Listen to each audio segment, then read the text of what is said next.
So I'm tracing the book dummy because I've got that the size of the art that I want. I'm putting it on tracing paper. There's a quote in The Art Spirit by Robert Henry. A good painting is a remarkable feat of organization. Every part of it is wonderful in itself because it seems so alive in its share in the making of the unity of the whole. And the whole is so definitely one thing. So in this illustration, there are numerous little stuffed animals, and but they're all a part of the whole illustration, and each one in its separate way is important. So I have to make sure that as I put them down in the illustration that they are unified. And then I'll transfer that drawing onto my watercolor paper, and that's what I'm doing here. Robert Henry continues, if you wish your work to have organization, your concept of the motive, which is the incentive to your flight, must be as certain, and you must hold as well to it as you would have your organization certain and true to itself in all of its parts. End of quote.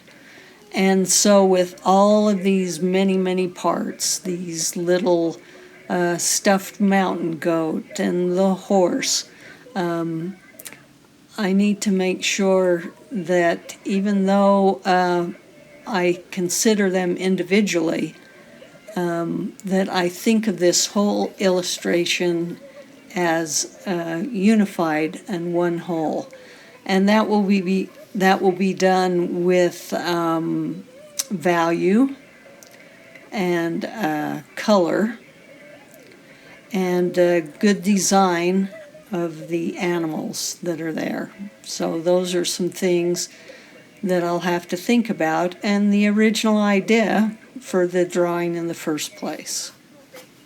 There are many stuffed animals in this illustration, and so I want to make sure that each individual stuffed animal has its own personality. So a child that is looking at this illustration can look at each individual critter and know their different personalities. So I've transferred the artwork from my book dummy to tracing paper and then to the watercolor paper. And now I'm ready to do the wash. I'm looking at the color on the iPad with Procreate so I can get an idea of what colors I'm going to use.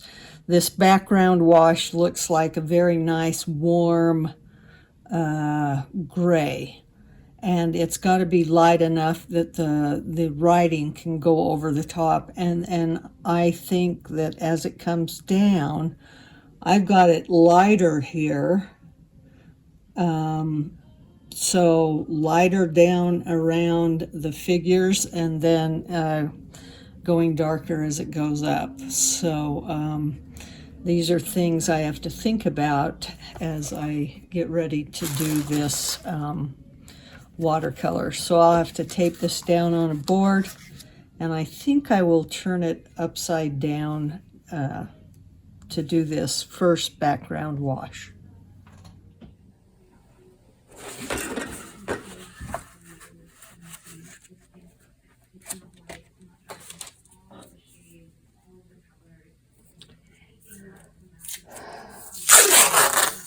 So I'm going to tape this down, but I'm also going to tape, it's going to go out a half an inch beyond the page crop.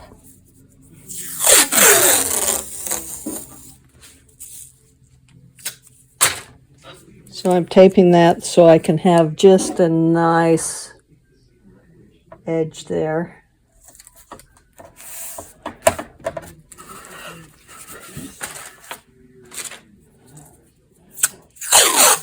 don't have to do this, but it'll just look better.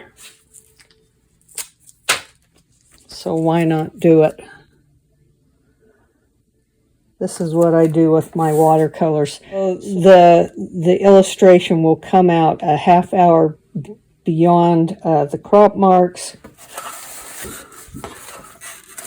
So it gives a little flexibility to the printer as they crop the book. So here's this. And then we want to get it taped down on the board here.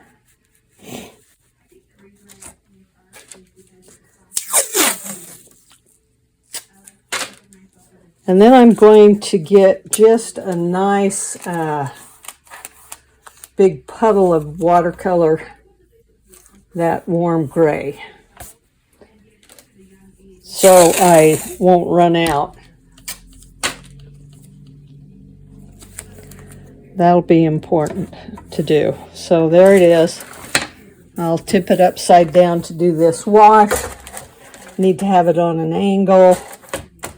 Okay, we're to that point. Get my paints wet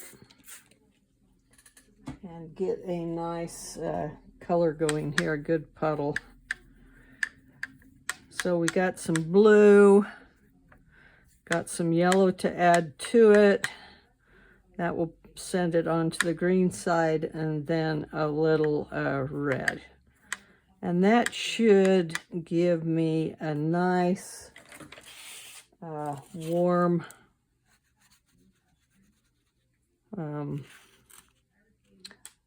wash.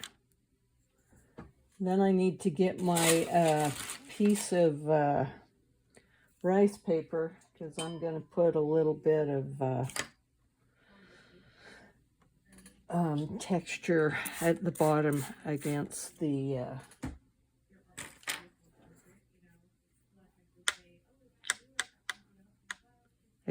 figures. Okay, so there we go. First thing I have to do is just get this wet. And I'm going to come down here and just put water where I want the wash to go. And I have to be careful, especially down in here, where in the details of these animals, that I don't get water where I don't want the paint to go. Because where this water is, the paint is going to just go that direction. And this wash will make it nice, because it'll make these whites stand out a lot more.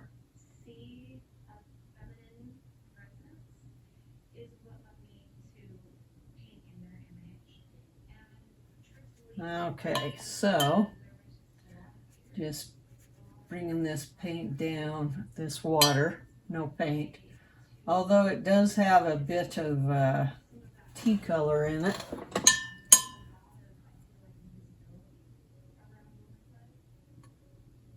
And getting it carefully in all this detail of these little figures.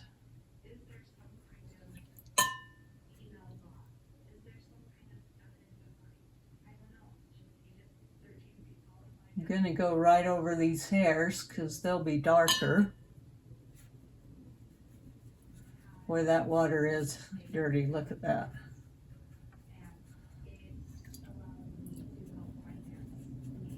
It's coming up from the bottom of the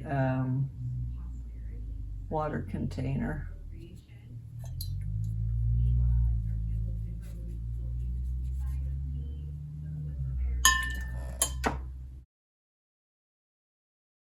I'm going to take my paper towel and I'm just going to run this across, because this will take up the big puddles and make it an even wash all the way across.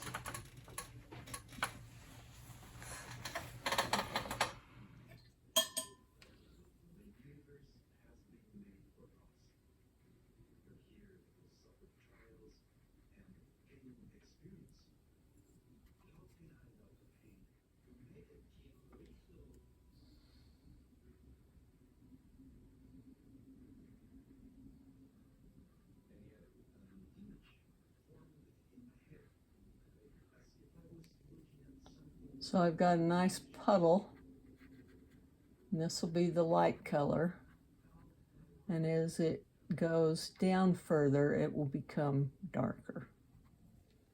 But I can just dip in this puddle that I have and maintain some of that color.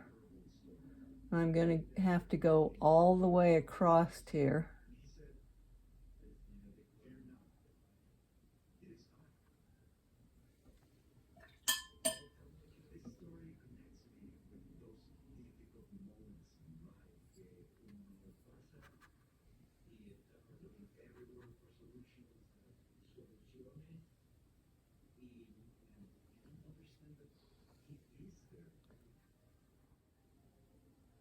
And I accidentally went over part of the mountain goat, but, or was it the horse? I guess it was the horse, and that'll be okay because the horse will. Okay, there's that color. Now we can kind of make sure that's wet enough to maintain that, and then we'll come in with this and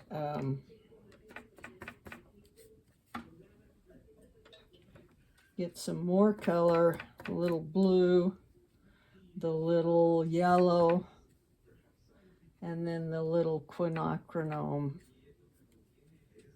Okay, we're just gonna come down here and put the rest of that wash in.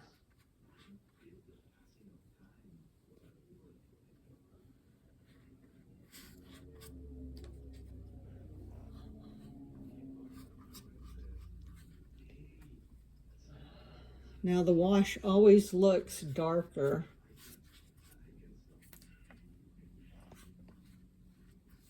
when it's first on the watercolor paper.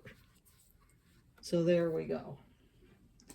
Then we're gonna think about spraying it again, because this puts a nice texture on it.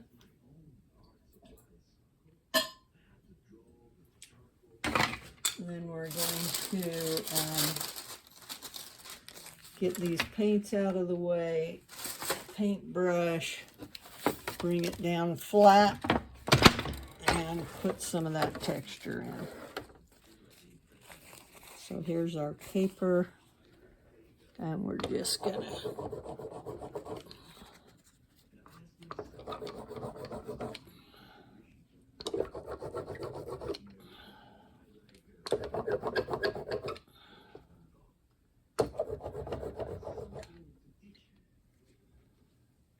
maybe over here a little more texture.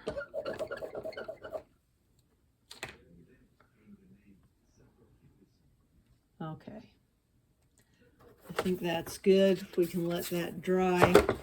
Take a look at it this direction. See if it's looking okay.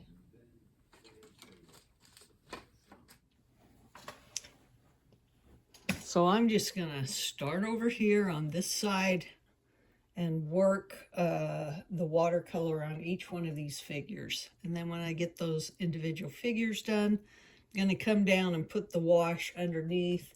That will be darker and more of a shadow.